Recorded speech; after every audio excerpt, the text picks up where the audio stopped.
Bonjour à tous, aujourd'hui je vais vous parler du Verbum Dei, c'est-à-dire le Verbe de Dieu. Je voulais vous parler du Verbum Dei parce que justement on est en train d'ouvrir le livre de l'Apocalypse et pour expliciter un petit peu ce qui va se passer, puisque dans l'histoire du temps, comme je l'ai déjà expliqué dans certaines vidéos, il y a des résurgences qui arrivent comme des petits cailloux dans l'histoire qui rappellent certaines périodes et qui nous ramènent près du cœur de Dieu. Pourquoi je précise Verbum Dei? Parce qu'effectivement, on y est arrivé dans ce temps où les choses sont pesées, mesurées, pour progressivement arriver à ce qu'on appelle le rassemblement des élus, et donc la reconnaissance du vrai Dieu et vrai homme, vrai Dieu et sauveur du monde. Voilà. Donc c'est la raison pour laquelle dans cette vidéo, je me permets de parler du Verbum Dei, parce que bon, vous allez me dire, mais pourquoi on parle du Verbum Dei maintenant? Est-ce que c'est si grave ce qui se passe autour de nous, tout ça? Je ne veux pas non plus, comment dire, isoler ce concept de tout ce que fait tout ce qui fait l'Apocalypse, justement, puisque on y arrive, comme je l'ai dit, et le livre est déjà ouvert.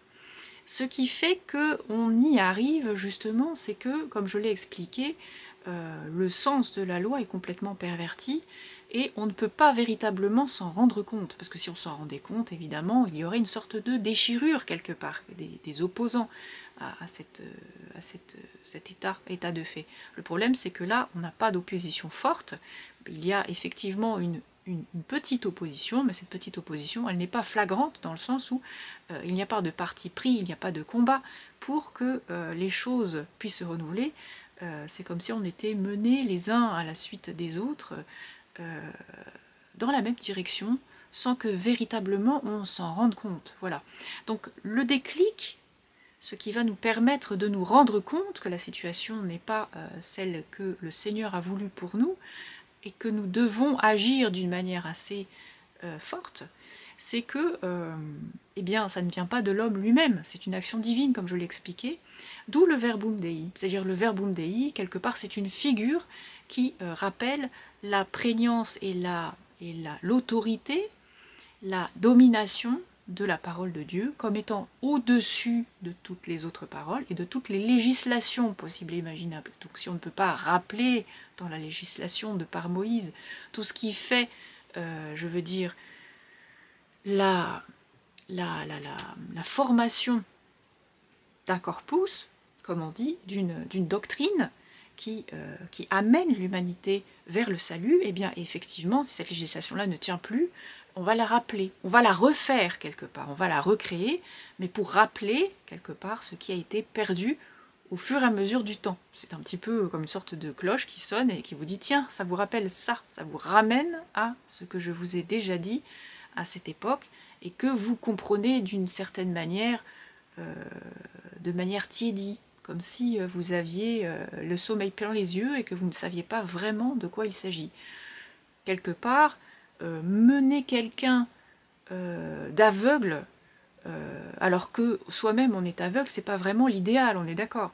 Donc on ne peut pas vraiment guérir l'humanité de cette situation si on n'amène pas le Verbum Dei. Le Verbum Dei, c'est une expression du Christ, une sorte de 49.3 de Dieu, voilà, qui remet les pendules à l'heure. Donc c'est-à-dire que vous avez beau faire tout ce que vous voudrez, on vous empêchera de faire ce que vous voulez faire pour que le Seigneur puisse agir à la manière qui lui plaît. Voilà, ça ne va pas plaire à tout le monde, ça ne va pas plaire à ceux qui ont des postes importants et dans l'Église et dans le monde, puisque effectivement le Verbum Dei va les passer en travers, je veux dire, on va vous couper l'herbe sous le pied à chaque fois que vous allez faire quelque chose, c'est un petit peu comme ça.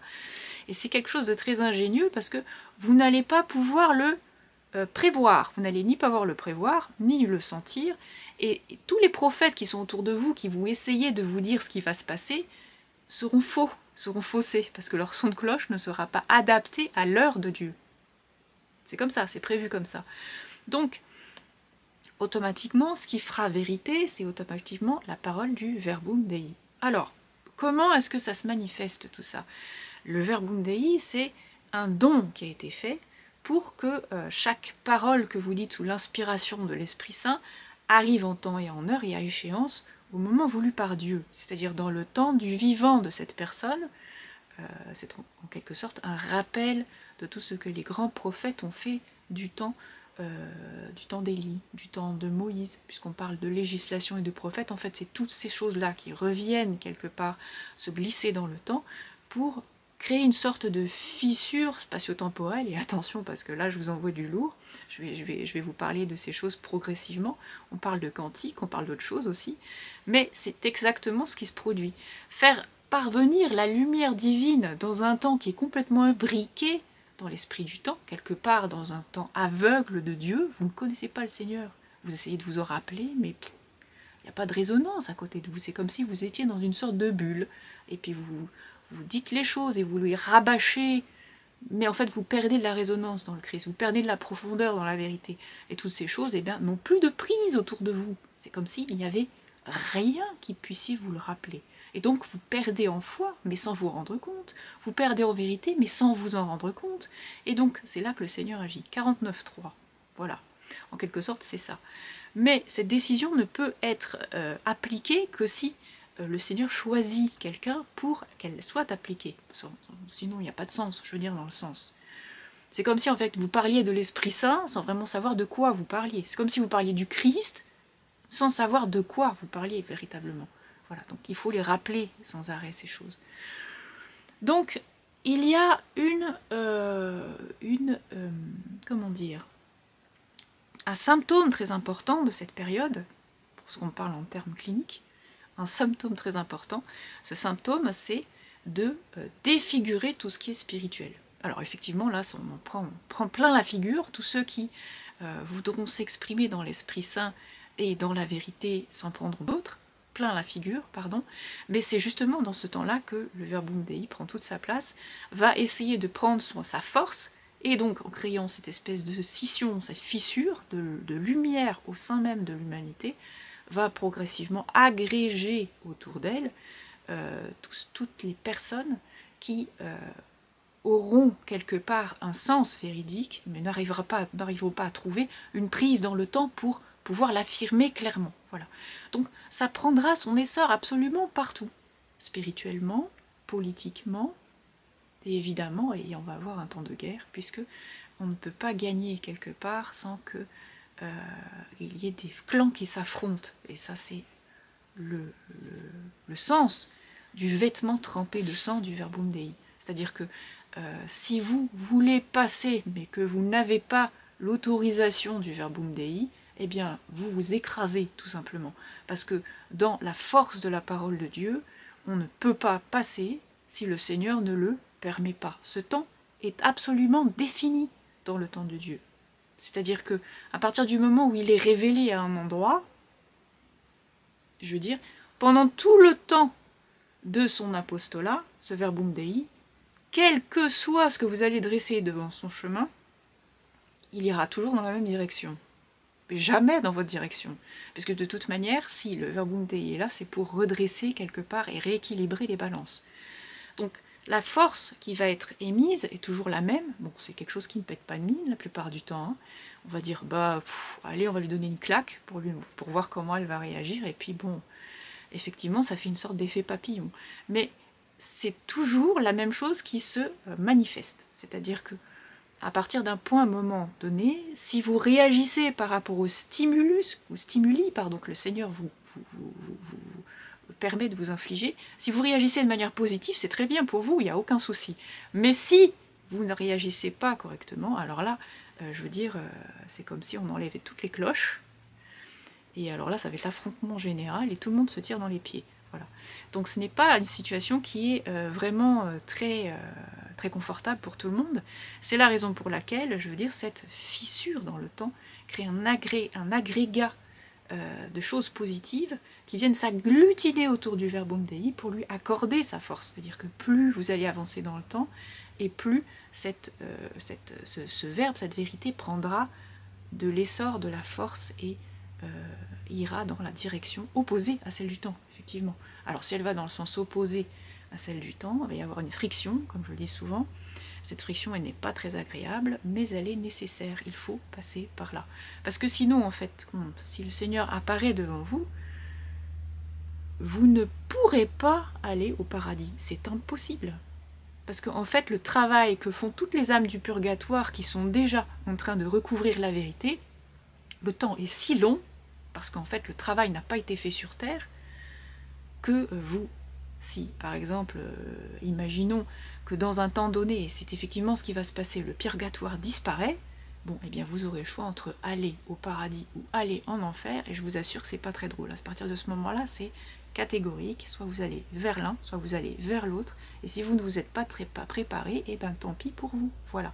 Ça va arriver, on va arriver à ce moment-là, ça va pas être très drôle pour tout le monde non plus, mais c'est nécessaire pour pouvoir vous faire comprendre les choses, voilà.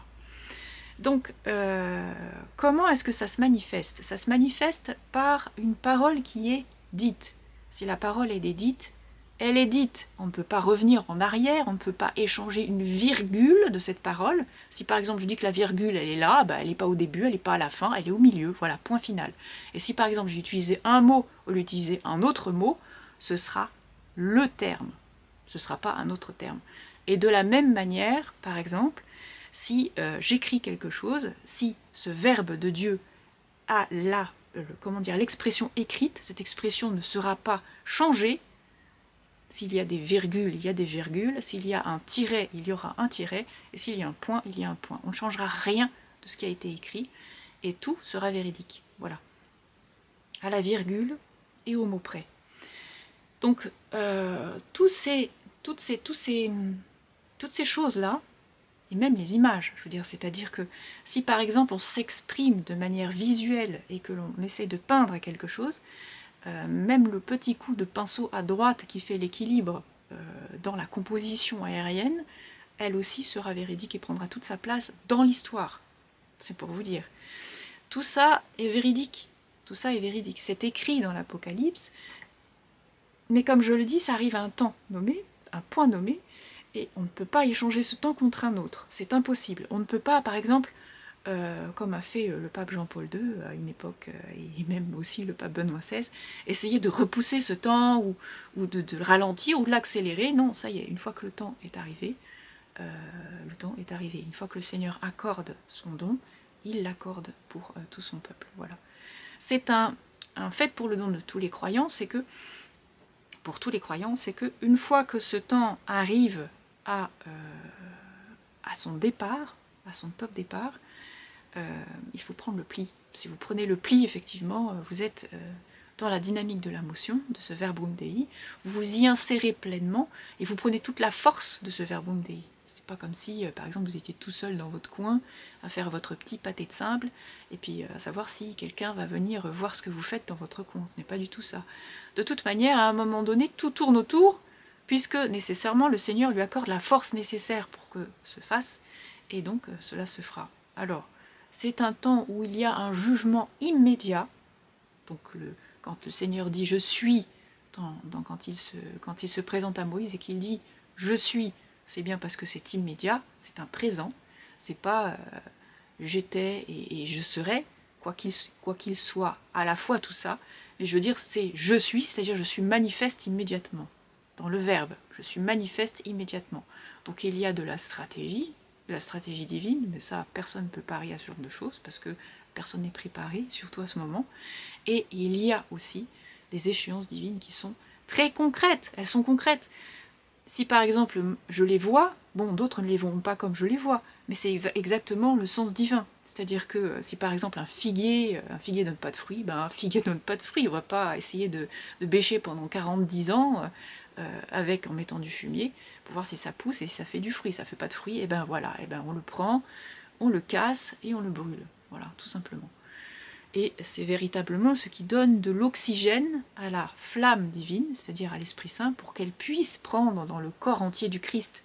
En fait, ce qui empêche cette progression divine, c'est tout simplement ces tâches qui sont nauséabondes aux yeux du Christ, et qui sont encore plus nauséabondes pour les personnes qui essayent de faire progresser l'esprit et de faire prendre, comment dire, de l'air à cette flamme pour qu'elle s'élève en hauteur et pour qu'elle puisse être vue, parce que la plupart du temps on l'étouffe. Mais le principal, c'est qu'elle puisse être vue. Donner de la force à cette dynamique, c'est tout simplement permettre quelque part à ce que ces choses se fassent soit dans la douceur, soit dans la force. Elles ne se font pas dans la douceur, elles se feront dans la force. Et le Seigneur se manifestera de cette manière à ceux qui l'auront écouté et à ceux qui lui sont fidèles. Voilà. Quel que soit votre bord d'ailleurs, quel que soit votre bord, quel que soit votre bord, il suffit que vous soyez fidèle. Il suffit que vous soyez véridique et vous prenez la motion du Verbum Dei, voilà, avec vous. On dit qu'il y a une tête et aussi il y a le corps qui suit. On est d'accord. Si par exemple la tête ne dit pas la même chose que les membres, il est nécessaire de remettre les pendules à l'heure. Si par exemple je dis de mon côté je suis pour cette doctrine, et puis qu'un autre dit je suis pour cette doctrine, mais que vous avez un même chef, je veux dire cela ne peut pas tenir devant le Verbum Dei. Nécessairement, il y a une cassure, c'est nécessaire. Un parti pris, vous allez devoir prendre parti pour quelque chose.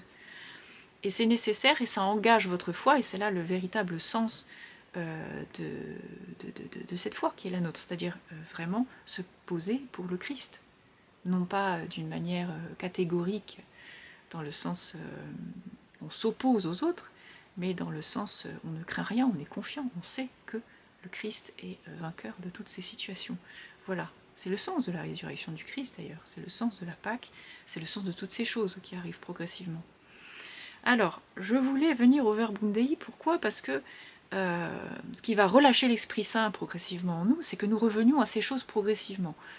La période d'abstinence, donc, que le Seigneur nous propose dans ce temps, pour nous permettre de revenir quelque part à cet Esprit de Dieu, c'est bien le temps de pénitence, c'est bien le temps de la gestation, quelque part quelque chose qui forme en nous un esprit nouveau, qui agrège en nous une église qui se renouvelle et qui, comment dire, perd sa mue pour la mettre au feu. Voilà. Il faut tout simplement nous sortir de cette situation dans laquelle on s'est embriqué et qui nous amène pas dans l'église de demain, mais plutôt dans une direction qui n'est pas voulue par Dieu, qui est voulue par les puissances, mais qui n'est pas voulue par des puissances spirituelles, qui est venue par des puissances qui sont matérielles et économiques et financières la plupart du temps. Et donc ce succès n'est absolument pas voulu par Dieu. Il sera automatiquement décrédibilisé pour que nous puissions, comment dire, envisager un avenir dans la sagesse divine qui n'est absolument pas celui qui est pour l'instant envisagé par les puissances, voilà, pour les puissances mondiales. C'est la raison pour laquelle il y aura une guerre d'ailleurs, parce que certains défendront quelque chose et d'autres défendront autre chose, et nécessairement il y aura des gagnants et des perdants. Voilà. Mais il ne faut pas s'affliger, il ne faut pas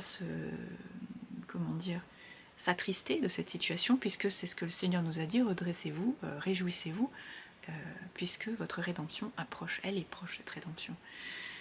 Quelque part, je voulais préciser que ce temps de pénitence est nécessaire pour tous, parce que si vous ne prenez pas en conscience que c'est un temps de pénitence, forcément le Seigneur va vous casser les bras pour que vous y entrez. Alors là, je vous assurais que la tête d'aiguille, la tête d'une aiguille, le chat d'une aiguille, c'est vraiment très très petit. Pour passer dedans, il faut vraiment courber les chines, être tout petit.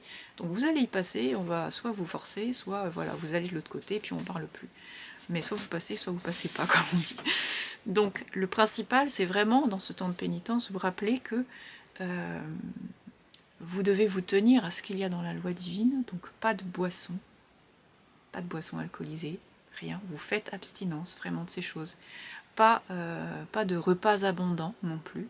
Essayez de vous abstenir le plus possible de manger ce qui vous plaît, et non pas seulement juste 2 jours dans la semaine, mais essayez de le faire régulièrement, de manière à ce que lorsque ces jours viendront jusqu'à vous, vous ne soyez pas en train de perdre en vitesse dans la dynamique de la motion, mais que vous preniez tout de suite parti et que vous soyez au bon endroit au bon moment. Ça, c'est le cas de le dire, parce que si vous n'êtes pas au bon endroit au bon moment, je peux vous assurer que le Seigneur ne fera pas de cadeau. Hein. vous n'y êtes pas, vous n'avez pas répondu, vous irez directement au skéol, dehors, voilà. Et donc là, ça va pas être drôle pour ceux qui n'ont pas compris le sens des paroles que je suis en train de prononcer, tout simplement. Voilà, que le Seigneur vous bénisse et qu'il vous protège, lui qui est Père, Fils et Saint-Esprit. Amen.